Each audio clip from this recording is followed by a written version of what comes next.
हरिहर महाराज की जय। जय जय सदगुरु महाराज की जय। श्री श्री चंद्र भगवान की जय। साथियों नमस्कार। आप सभी को भगवान श्री कृष्ण के जन्मोत्सव की हार्दिक बधाई। पावन बेला है और इस पावन बेला पर आप सभी को मंगल कामना करते हैं हरिहर परिवार की ओर से, और आप सभी साधु जनों को ये पर्व मुबारक हो, ये दिन आपके लिए लाभकारी हो।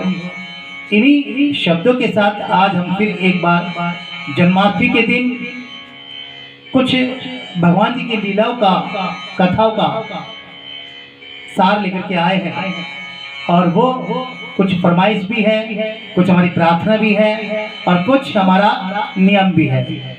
तो विक्रमी संवत 2077 आज अष्टमी तिथि, दिन सोमवार, और बड़ा ही हर्ष का विषय भी है कि आज पूरे विश्व में बड़े हर्षोल्लास के साथ भगवान श्री कृष्ण के जन्मोत्सव की तैयारियां मनाई जा रही हैं, की गई हैं। सभी मंदिर 2 साल के बाद कोरोना काल का समय काटने के बाद आज बड़ा अच्छा दिन आया है, और प्रभु ने सबको एक बार फिर आमंत्रण दिया है अपने इस पर्व पर। वृंदावन बिहारी लाल की जय। जय जय श्री राधे। बोले वृंदावन बिहारी लाल की जय। बोले मोर मुकुट वाले की जय। बोलिए द्वारकाधीश महाराज की जय। बोलिए सांवरे सरकार की जय। जय जय श्री राधे। जय जय श्री राधे। जय जय श्री राधे। तो आइए आपको एक लघु कथा दर्शाते हैं। कहते हैं कि जन्माष्टमी की तिथि जो होती है वो अष्टमी तिथि को मानते हैं। अष्टमी तिथि भाद्रपद मास की कृष्ण पक्ष की तिथि को रोहिणी नक्षत्र में भगवान जी का प्रादुर्भाव हुआ, और कहते हैं कि जहां पर हुआ वो कारागार था। क्या कहती है पौराणिक कथा, अगर कोई गलती हो जाए तो क्षमा चाहते हैं। साथियों प्रत्यक्ष रूपी भगवान श्री कृष्ण इस संसार में जिस प्रकार से गीता का रूप लेकर के आपको दिया है, और उसमें आपको समझाया है कि जीवन क्या होता है, जीवन कैसे जिया जाता है, किस प्रकार से हम अपने जीवन को सार्थक कर सकते हैं, ये सब गीता में भगवान श्री कृष्ण ने अर्जुन को बताया है। तो आइए किस प्रकार से इनका जन्म हुआ है लघु कथा के तौर पर आपको बताते हैं। वृंदावन बिहारी लाल की जय। बोले राधे राधे। देखिए छोटी सी बात बता दें, गीता सबने सुनी है, पढ़ी है, सब में पूरा नाम आया है, लेकिन राधा जी का नाम है। लेकिन जब भी प्रारंभ करते हैं तो राधा जी के नाम से शुरू करते हैं और राधा जी के नाम से समाप्त करते हैं। बड़ी विशेष बात है। कहा जाता है कि भगवान का जो जन्म है वो छोटी लघु कथा में बता रहे हैं। पौराणिक कथाओं के अनुसार भगवान श्री कृष्ण का जन्म भाद्रपद की अष्टमी तिथि को हुआ। इस तिथि पर मध्य रात्रि में भगवान कृष्ण का जन्म हुआ था, और कारागार में हुआ था।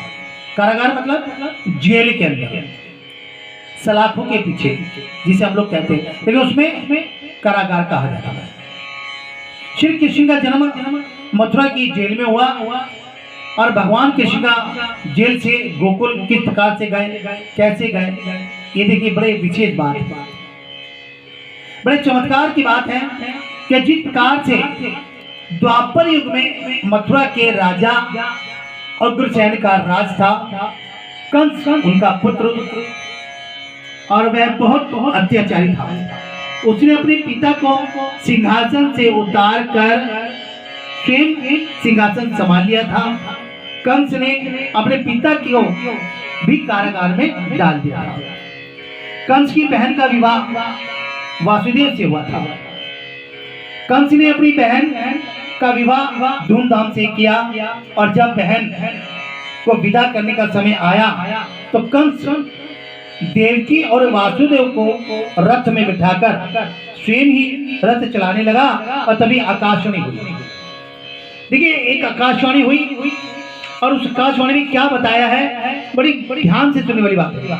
आकाशवाणी, आकाश के माध्यम से कुछ आवाज आई और उस आवाज में क्या कहा है कि देवकी का पुत्र कंस तेरा काल होगा। हे कंस, देवकी का 8वां पुत्र तेरा काल होगा। जैसे ही कंस को पता चला, उसके बाद कंस ने देवकी और वासुदेव को जेल में डाल दिया। और जब देवकी के कोई भी संतान होती थी तो पता चल जाता कि आज देवकी के संतान हुई है, उसे ये मतलब नहीं था कि लड़की हुई है या लड़का, पुत्र या पुत्री हुई। उसने जैसे ही जन्म लिया, कंस ने उस संतान को एक शिला पर पटक के मार दिया। इसी प्रकार से सिलसिला चलता है। बहन कुछ नहीं बोलती, अपने दुख को अपने हृदय में दबाए रखती। वासुदेव भी दर्द की पीड़ा को सहन कर रहे थे, लेकिन क्या करते, कंस के ऊपर तो मृत्यु का काल का डर था। वो देवकी के हर संतान को मार रहा था, लेकिन विधि के विधान को कोई नहीं मिटा सकता। जब भी देवकी को संतान होती उसे मारता। इस तरह भाद्रपद कृष्ण पक्ष की अष्टमी को रोहिणी नक्षत्र में श्री कृष्ण जी ने जन्म लिया। तभी से भाद्रपद मास की तिथि को भगवान श्री कृष्ण के जन्मोत्सव के रूप में मनाते हैं। और किस प्रकार से जन्म लेते ही एक चमत्कार हुआ और सभी जेल के जो कर्मचारी थे वो निंद्रा मंगरा, दरवाजे के ताले खुल गए और जैसे ही उनको पता चला कि ताले खुल गए हैं, ये पुत्र हुआ है, तो उनके पास जो आकाशवाणी हुई कि जाओ और इसे मथुरा में नंद के घर पे पहुंचा दो। और वो वासुदेव एक टूटी फूटी टोकरी के अंदर उसको लेकर के जैसे बाहर चलते हैं तो बहुत तूफान बारिश आंधी हो रही थी, लेकिन वो उसको लेकर के जैसे चलते हैं तो यमुना नदी का पानी भी अपने उफान पर था। लेकिन जैसे ही देखा कि एक टोकरी में बालक है, आकाश से बिजली चमकती है और बारिश शांत हो जाती है और शेषनाग जी उनको ढक देते हैं। और आप देखते होंगे चित्रों के माध्यम से कि शेषनाग भगवान श्री कृष्ण को बारिश की बूंदों से बचाते हैं और कृष्ण जी अंगूठा पैर में लेकर के मुस्कुराते हैं। बड़ा ही विचित्र मनोहर दृश्य है। इस दृश्य के बाद देखिए क्या बात होती है कि जैसे यमुना जी के पास जाते हैं, यमुना जी का पानी जल स्तर जो होता है वो उफान कर रहा होता है, वासुदेव जी की छाती तक आता है, गले तक आता है। अब वो सोच रहे थे कि क्या होगा, कैसी यमुना जी पार होगी। लेकिन यमुना जी को उफान पर देखते हुए ठाकुर जी ने देखा, वो मुस्कुराए। उन्होंने टोकरी से एक पांव अपना बाहर कर दिया। आप देखेंगे चित्रों के माध्यम से, नाटकों के माध्यम से दिखाते हैं, कृष्ण जी एक पांव नीचे कर देते हैं और जैसे ही पैर नीचे लटकाते हैं यमुना मैया कुछ देर के लिए ऊपर आती हैं और वो उनके चरण को छू के नीचे उतर जाती है और उन्हें शीश नवाती है। मथुरा पर जाती है, वहां पर नंदगांव में यशोदा जी की यहाँ संतान होती है। वो संतान किसी रूप में देवकी के पास पहुंच जाती है। इसको बोलते हैं योग माया। जो वहां पर संतान पैदा होती है वो योग माया थी। कंस को पता चलता है कि फिर देवकी के गर्भ से एक बालक ने जन्म लिया है और जैसे ही वो देवकी के पास पहुंचते हैं उस संतान को उठाते हैं और जैसे ही उसको मारने की कोशिश करते हैं उसके हाथ से छूट करके एक बिजली की तरह चमक करके आकाश में पहुंच जाती है और कहती है कि कंस तो मुझे क्या मारे, तेरे को मारने वाला मथुरा जा चुका है, तेरे में जितनी शक्ति हो, पराक्रम हो, तो उसको जाके मार के दिखा, तब कहीं तू बच सकता है। ये उसको बोल करके वो योग में जी अंतर ध्यान हो गया। तभी से कंस परेशान हो गया। उसने मथुरा के अंदर पूतना नाम की एक राक्षसनी को भेजा, लेकिन ठाकुर जी की तो लीला थी, बाल्यावस्था में आना था और उनको देवकी के गर्भ से जन्म लेना था, मानव रूप की लीला रूपी मंचन करके मानव को शिक्षा देनी थी। ये सारे उस युग की बातें थी। तो एक छोटी सी लघु कथा बताई कि किस प्रकार से वो पैदा हुए, किस प्रकार से वो मथुरा पहुंचे, और इसलिए उनकी दो माएं, पहली माता कौन थी, देवकी, और दूसरी यशोदा बनी, और नंद उनके बाबा बने, जिसलिए कहते हैं नंद के लल्ला, और यशोदा जी के लल्ला। ये उनकी कथा, पौराणिक कथा है जो हमने लघु तरीके से आपको बताई है। वृंदावन बिहारी लाल की जय। साथियों, भगवान श्री कृष्ण की अनेकों कथाएं हैं, अनेकों लीला है, कितनी बताएं वो कम है। साथ ही में एक उनका अटखेली बताता हूँ। और अटखेली में क्या कि जब वो थोड़े से बाल्यावस्था में आ गए तो क्या करते हैं, उनको माखन खाने का शौक था, उनको माटी भी खाने का शौक था। और जिस प्रकार से वो माटी खाते थे, यशोदा ने देखा कि मेरा लल्ला माटी खा रहा है। उन्होंने देखा कि ये माटी खा रहा है, ये बीमार पड़ जाएगा। और जिस प्रकार से वो उसके पास गई और पूछा कि लल्ला तूने माटी खाई? ना मैया, मैंने माटी नहीं खाई। नहीं, तूने माटी खाई। वो मना करे और यशोदा उसे जबरदस्ती करे। तो जब उसका मुंह खुलवाया तो मुंह के भीतर सातों लोग, पूरा ब्रह्मांड दिखा, और यशोदा मैया बेहोश हो गई, मूर्छित हो गई। ये उनकी लीला थी। अब जिस प्रकार से ऐसी लीला करी, इसी प्रकार से माखन खाने का शौक था। कहीं पर भी माखन बनता, कहीं भी माखन दिखता, उस माखन को किसी भी तरीके से वो चुरा के, बेईमानी करके, लोगों को परेशान करके, मतलब हंसी खुशी का खेल माहौल बना करके वो खा लिया करते थे। सारी मटकियां फोड़ देते थे। तभी तो आज वो मटकी फोड़ने के दृश्य देखते ना आप, और कहते रहेंगे कि आला रे आला गोविंदा आला रा। और गोविंदा नाम भी कैसे पड़ा है ये हम आपको बताएंगे। तो एक बुढ़िया अपनी बहू से कहती है कि देख, तूने माखन बिलो दिया है और तू यमुना जी नहाने जा रही है, तो एक काम कर, ये मटकी हांडी मैं जहाँ लिटी हुई हूँ, सो रही हूँ, उसके ऊपर लटका दे। देखिए चमत्कार, देखिए अटखेलियां, देखिए ठाकुर जी की। वृंदावन बिहारी लाल की जय, हरिहर महाराज की जय। उसकी बहू ने वो माखन की हांडी अपनी सास के ऊपर लटका दी और उसके ढक्कन के ऊपर पानी भर दिया। अब कान्हा के सभी दोस्तों ने कहा कि कान्हा बहुत भूख लगी है, आज कहीं से माखन भी नहीं दिखा, चलो कहीं से माखन ढूंढते हैं और माखन खाते हैं। उन्होंने देखा कि एक बुढ़िया जहां सो रही है उसके ऊपर एक हांडी लगी हुई है, चलो इसके अंदर माखन है, इस माखन को खाते हैं। तो उन्होंने एक दूसरे के ऊपर चढ़ करके हांडी को देखा। तो कान्हा ने कहा, अरे रुको मित्रों, आवाज नहीं करो, लेकिन एक बात बता दूं, ये बुढ़िया तो बहुत तेज है, इसने अपने माखन की हांडी के ढक्कन के ऊपर पानी भर रखा। अब पानी क्यों भर रखा है? जैसे ही कोई ढक्कन उठाएगा तो पानी गिरेगा और मैं जाग जाऊंगी और मैं पकड़ लूंगी। लेकिन ठाकुर जी थे, कान्हा की चालाकी देखी क्या होता है। उन्होंने अपने मित्र से कहा कि एक मित्र जाए और जमुना जी के निकट जाकर के कमल काकड़ी लेकर के आ जाए। कमल काकड़ी जो देखते हैं आपने, उसमें छेद होते हैं। जैसे वो लेकर के आए, उस काकड़ी के अंदर जो छेद होते हैं, उन्होंने ढक्कन के अंदर का सारा पानी उस काकड़ी से पी लिया।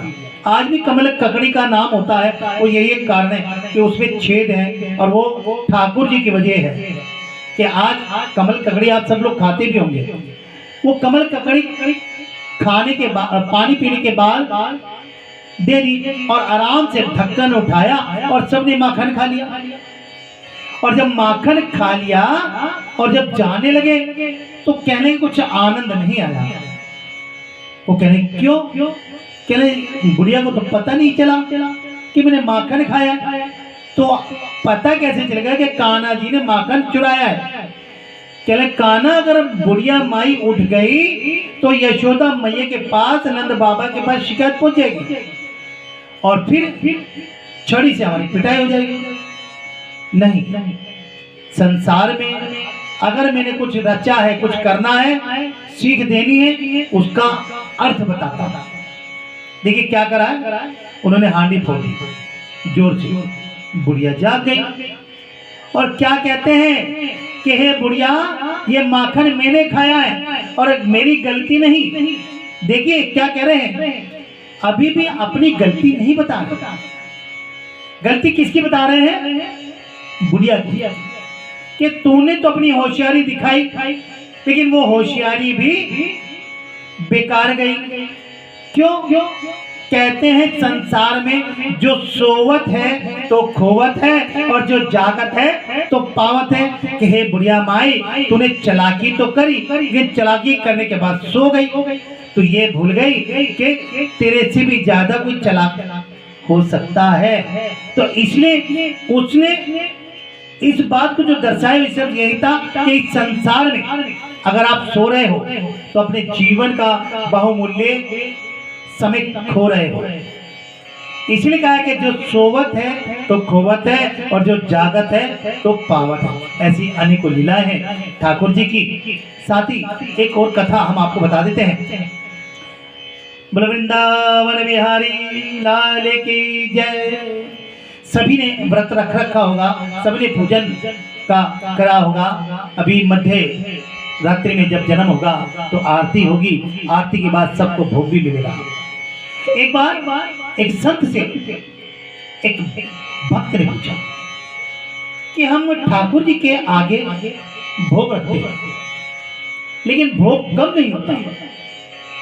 इसका मतलब ठाकुर जी हमारा भोग स्वीकार ही नहीं करते। तब संत ने कहा कि जिस तरह फूल में से सुगंध सूंघ लेने से उसका वजन कम नहीं होता, ऐसे ही भगवान इस स्वरूप में होकर भोजन का दिव्य रस ग्रहण करते हैं, इसलिए भोग का कम नहीं होता। अब जब भी आप ठाकुर जी के आगे भोग रखते हैं तो इसी विश्वास पर रखें कि भोजन कम हो या ना हो, ठाकुर जी भगवान श्री कृष्ण जी महाराज उसको ग्रहण अवश्य कर लेते हैं। इसका मोल नहीं है कि वो कम क्यों नहीं हो रहा, मोल इस बात का है कि उसकी जो सुगंध है वो सबसे पहले ठाकुर जी ले लेते हैं। वो भोजन, वो प्रसाद उनको पहले लग जाता है, इसलिए ये कोई औचित्य नहीं कि वो कम नहीं होता। फर्क इतना है कि वो उनकी सुगंध लेते हैं, जैसे आपका भाव होता है। बोलो वृंदावन बिहारी लाल की जय। जय जय श्री राधे, जय जय श्री राधे, जय जय श्री राधे। और एक बार फिर हम आपको अवगत करेंगे, ये आज जो हमारा समय है वो भगवान श्री कृष्ण के को समर्पित और उनकी याद में, उनकी ध्यान में है, और आप सभी को उसके लिए। तो आइए एक छोटा सा कीर्तन और उसके बाद विश्राम करेंगे, विराम कराएंगे अपनी वाणी को। और बड़ा ही चलता हुआ एक एक चीज इसमें समझाई गई है। कहते हैं भगवान श्री कृष्ण के अनेकों नाम हैं, अनेकों रूप हैं और अनेकों लीलाएं हैं। हम सबको आज याद तो नहीं कर सकते कि उनके कुछ ही नाम और किस प्रकार से उनको बुलाते हैं, एक भक्त के प्रकार से अपनी कविताओं में, अपने भजनों में दर्शा रहा है। हम उसको अपने ही अंदाज में सिर्फ एक कविता के तौर पर प्रयास कर रहे हैं। अच्युतं केशवं कृष्ण दामोदरं, अच्युतं केशवं कृष्ण दामोदरं, राम नारायणं जानकी वल्लभं, राम नारायणं जानकी वल्लभं। क्या कहा यहाँ पर? अच्युतम केशवम कृष्ण दामोदर। यहाँ पर जो नाम आए कृष्ण और दामोदर क्यों कहा गया था? संस्कृत में रस्सी को दामू बोलते हैं और दामोदर इसलिए कहा गया। तो इसलिए शब्द बीच बीच में हमने आपको बताया, अच्युतम केशवम कृष्ण दामोदरम, राम नारायणम जानकी वल्लभम। कौन कहता है भगवान आते नहीं, कौन कहता है भगवान आते नहीं, तुम मीरा के जैसे बुलाते नहीं, तुम मीरा के जैसे बुलाते नहीं। अच्युतम केशवम कृष्ण दामोदरम, अच्युतम केशवम कृष्ण दामोदरम, राम नारायणम जानकी वल्लभम, राम नारायणम जानकी वल्लभम। कौन कहता है भगवान खाते नहीं, कौन कहता है भगवान खाते नहीं, बेरी सबरी के जैसे खिलाते नहीं, बेरी सबरी के जैसे खिलाते नहीं। अच्युतम केशवम कृष्ण दामोदरम, अच्युतम केशवम कृष्ण दामोदरम, राम नारायणम जानकी वल्लभम। कौन कहता है भगवान सोते नहीं, कौन कहता है भगवान सोते नहीं, माँ यशोदा के जैसे सुलाते नहीं, माँ यशोदा के जैसे सुलाते नहीं। अच्युतम केशवम कृष्ण दामोदरम, अच्युतम केशवम कृष्ण दामोदरम, राम नारायणम जानकी वल्लभम, राम नारायणम जानकी वल्लभम। कौन कहता है भगवान नाचते नहीं, कौन कहता है भगवान नाचते नहीं, गोपियों की तरह तुम नचाते नहीं, गोपियों की तरह तुम नचाते नहीं। अच्युतम केशवम कृष्ण दामोदरम, अच्युतम केशवम कृष्ण दामोदरम, राम नारायणम जानकी वल्लभम, राम नारायणम जानकी वल्लभम। नाम जपते चलो काम करते चलो, नाम जपते चलो काम करते चलो, हर समय कृष्ण का ध्यान करते चलो, हर समय कृष्ण का ध्यान करते चलो। याद आएगी उनको कभी ना कभी, याद आएगी उनको कभी ना कभी, कृष्ण दर्शन तो देंगे कभी ना कभी, कृष्ण दर्शन तो देंगे कभी ना कभी। अच्युतम केशवम कृष्ण दामोदरम, अच्युतम केशवम कृष्ण दामोदरम, राम नारायणं जानकी वल्लभम, राम नारायणं जानकी वल्लभम, राम नारायणं जानकी वल्लभम, राम नारायणं जानकी वल्लभम। बोलो कृष्ण बलदेव की जय, बोलो राधा रानी की जय, बोलो जुगल जोड़ी सरकार की जय। साथी कोई गलती हो गई हो तो क्षमा चाहते हैं।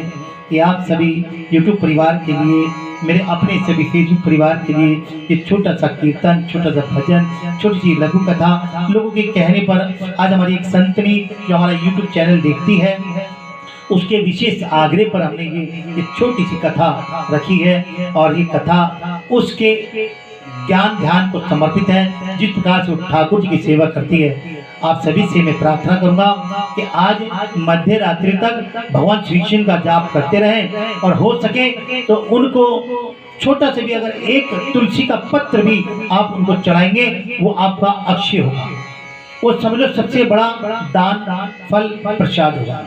तो सभी को हरे कृष्णा हरे कृष्णा हरे कृष्णा, बोलो राधे राधे, हरे हरे महाराज की जय।